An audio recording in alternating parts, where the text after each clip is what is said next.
हिंदी में यूपीएससी की तैयारी से संबंधित प्रोग्राम्स को देखने के लिए सब्सक्राइब करें स्टडी IQ IAS हिंदी। जब भी कहीं चुनाव आते हैं तो एक शब्द आपको बहुत चर्चा में देखने को मिलेगा, वो है आरक्षण और अनुसूचित जनजाति की मांग। मुझे कभी कभी ऐसा लगता है कि क्यों ना ऐसा किया जाए कि जितने भी वर्ग हैं सभी तबकों को, सभी वर्गों को अनुसूचित जनजाति में शामिल कर दिया जाए, सबको ही आरक्षण दे दिया जाए और सभी को इक्वल कर दिया जाए। 100% सीटें, सब 100% एक ही जगह, फिर कोई ऐसी मांग ही नहीं करेगा। जो तबके जहाँ हैं वो वहाँ खुश नहीं हैं।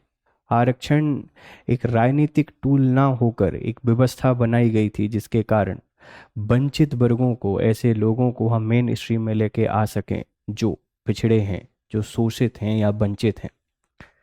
लेकिन समय के साथ ये इतना बड़ा राजनीतिक हथियार बनता चला गया कि हर कोई सिर्फ और सिर्फ एक विशेष संरक्षण, एक विशेष आरक्षण चाहता है।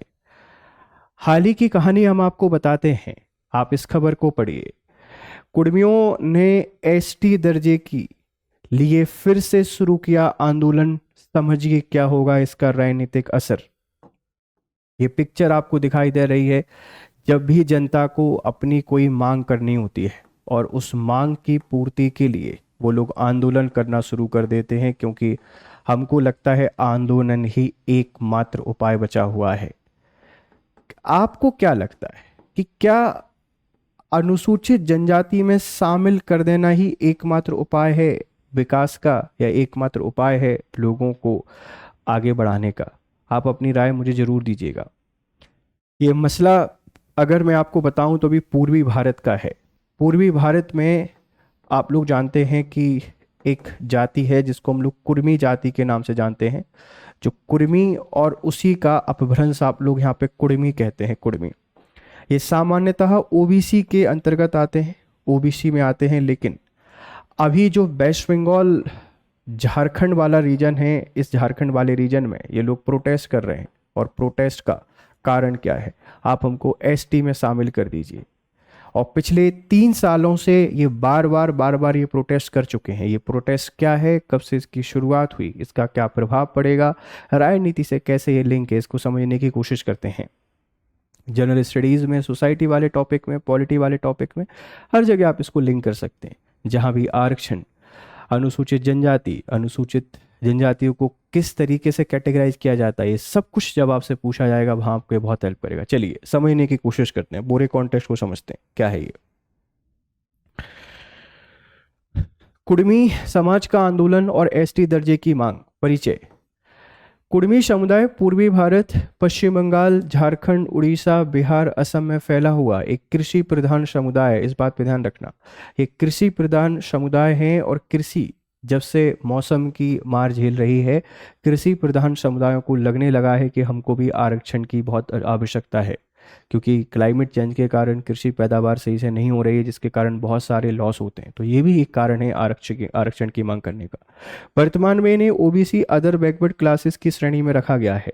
लेकिन पिछले कई दशकों से समुदाय स्वयं को आदिवासी, शेड्यूल ट्राइब में घोषित कराने की मांग करता रहा है। शेड्यूल ट्राइब घोषित कराने का फायदा क्या है? सरकार के द्वारा जो वेलफेयर स्कीम चलाई जाती है उनका लाभ मिलेगा, एज रिलैक्सेशन मिलेगा, कम नंबरों पर सरकारी नौकरी मिलेगी, कम पैसे में शिक्षा मिलेगी, और सरकार के द्वारा ढेर सारी वेलफेयर स्कीम चलाई जाती हैं, उन सब का फायदा मिलेगा। लेकिन क्या एम्पावर होने का या सशक्तिकरण का एकमात्र उपाय यही है? कोई दूसरा तरीका नहीं है? ऐसा क्यों है कि चुनाव के समय पर ये मुद्दे हमको बहुत देखने को मिलते हैं? इनके जवाब मुझे जरूर दीजिएगा। चलिए आगे बढ़ते हैं। हाल की घटनाएं 2021 से लेकर 2025, पिछले 4 वर्षों में चौथी बार आंदोलन शुरू किया है। सितंबर 2025 में रेल और सड़क जाम का आह्वान किया गया। आंदोलन का असर झारखंड और पश्चिम बंगाल के कई जिलों में रेल सेवाएं और सड़क यातायात प्रभावित हुआ है।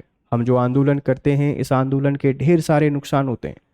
देखिए, हमारा यातायात और परिवहन तो बाधित होता ही होता है, लेकिन इस यातायात और परिवहन के बाधित होने से ढेर सारे नुकसान होते हैं। हमारी अर्थव्यवस्था पर जो बोझ पड़ता है उसकी बात अलग ही है। अर्थव्यवस्था पर ढेर सारा बर्डन इसका पड़ता है। इंफ्रास्ट्रक्चर का लॉस हो जाता है, मेडिकल फैसिलिटी नहीं मिल पाती हैं, सप्लाई चेन रुक जाती है, और भी ढेर सारे नुकसान इनके हमको देखने को मिलते हैं, और ये देश को पीछे ले जाने में बहुत बड़ा योगदान करते हैं। और बार बार इस तरीके से आरक्षण की जो मांग है, ये कहीं ना कहीं ये सांप्रदायवाद को बढ़ावा देने की कोशिश करती है। हर एक वर्ग अगर आरक्षण की मांग करेगा तो कैसे काम चलेगा, और कैसे संभव है कि सबको आरक्षण दिया जाए? आरक्षण एक निश्चित सीमा में दिया जा सकता है। आप किसी के फेवर में भी बात करो या किसी के अगेंस्ट बात करो, लोग आपको अपना दुश्मन मान लेते हैं। अगर हर वर्ग एसटी में जाएगा तो फिर ऐसा करते हैं, सारी एसटी को उठा के ओबीसी अगर अलग रख देते हैं, और सारी ओबीसी और जो लोग मांग कर रहे हैं एसटी की, इनको उठा के एसटी में रख देते हैं। क्या इसका समाधान हो सकता है? शायद फिर एक शांति मिले कि हाँ ठीक है, अब सही, अब कोई दिक्कत नहीं है। तो ये घटनाएं सही नहीं है, देश के लिए सही नहीं है, अर्थव्यवस्था के लिए सही नहीं है। कलकत्ता हाईकोर्ट ने 18 सितंबर 2025 को आंदोलन को अवैध और असंवैधानिक घोषित किया। कानून व्यवस्था बनाए रखने का आदेश है। राजनीतिक संदर्भ की बात करो, देखो पश्चिम बंगाल में अगले साल चुनाव है, नेक्स्ट ईयर पश्चिम बंगाल में इलेक्शन है। तृणमूल कांग्रेस इसको अपनी पॉलिटिकल बाजी समझ सकती है, और अगर तृणमूल कांग्रेस ने इनको सपोर्ट नहीं किया तो अपोजिशन इनको अपनी पॉलिटिकल बाजी समझ सकता है। मतलब जो कुर्मी समुदाय है, इसके ऊपर लड़ा जाएगा 2025 का वेस्ट बंगाल इलेक्शन। या तो सरकार इनके फेवर में बात करेगी या अपोजिशन इनके फेवर में बात करेगा, लेकिन ये तय है कि आरक्षण दोनों कंडीशन में नहीं मिलना है। लेकिन 2025 के वेस्ट बंगाल इलेक्शन की दिशा और दशा ये तय कर सकता है। तो वेस्ट बंगाल की जो पार्ट कांग्रेस है उस पर पॉलिटिकल प्रेशर है, साथ में अपोजिशन के लिए एक चुनावी रेवड़ी है कि वो इसको बटोरने की कोशिश करेंगे, और शायद एक बहुत बड़ा पलटवार हमको देखने को मिल सकता है वेस्ट बंगाल में, ध्यान रखिएगा। तो एक चुनावी प्रभाव हमका इसको देखने को मिलेगा। कुर्मी समाज की मुख्य मांग क्या है? ओबीसी श्रेणी से हटाकर एसटी शेड्यूल्ड ट्राइब श्रेणी में शामिल किया जाए। तर्क क्या है? सामाजिक और सांस्कृतिक रूप से आदिवासी समुदाय समूह के समान है। देखो, समान होना और वो होना अलग अलग चीजें होती हैं। समंदर और नदी में अंतर होता है, दोनों में पानी है। कि हम समान हैं क्योंकि हमारे पास पानी है, ऐसा नहीं कह सकते। उनके समान है। पारंपरिक जीवन शैली है, कृषि आधारित अर्थव्यवस्था है। कृषि तो 70% आबादी कृषि पर निर्भर है, तो सबको हम एसटी में शामिल नहीं कर सकते, समझने की कोशिश करिए। ऐतिहासिक रूप से भी इन्हें कुछ जगहों पर आदिवासी माना गया है। जब ये रेफरेंस देते हैं कि 1950 तक ये एसटी में शामिल थे, 1950 में हमको कैसे ओबीसी में शामिल कर दिया हमको नहीं पता, तो ये ऐतिहासिक रेफरेंस भी इनके द्वारा दिया जाता है, ध्यान रखिएगा। ऐतिहासिक पृष्ठभूमि की बात करते हैं। 1931 की जनगणना, कुर्मी समाज को अनुसूचित जनजाति एसटी के रूप में वर्गीकृत किया गया था। 1950 स्वतंत्र भारत में अनुसूचित जाति और अनुसूचित जनजाति की सूचियां तय की गई। कुर्मी समाज का दावा है कि बिना अधिसूचना नोटिफिकेशन के एसटी को सूची से हटा दिया गया, और इसके बाद से लगातार आंदोलन चल रहा है। 1950 में जब एनालिसिस किया गया तो अनुसूचित जाति और जनजाति बनाई गई, उसमें कुर्मी समुदाय को हटा दिया, ऐसा इनका आरोप है। और अब फिर से चाहते हैं कि हमको एसटी में शामिल कर दीजिए।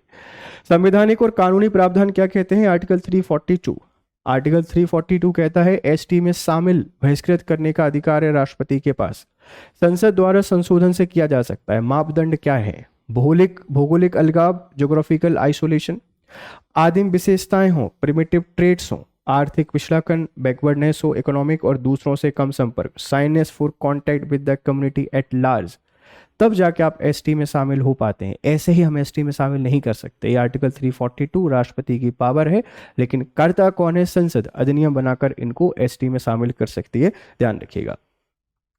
तो मुझे एक बात समझ में नहीं आती, क्या हर किसी के पास या हर समस्या का समाधान एक ही चीज है? आरक्षण और आंदोलन।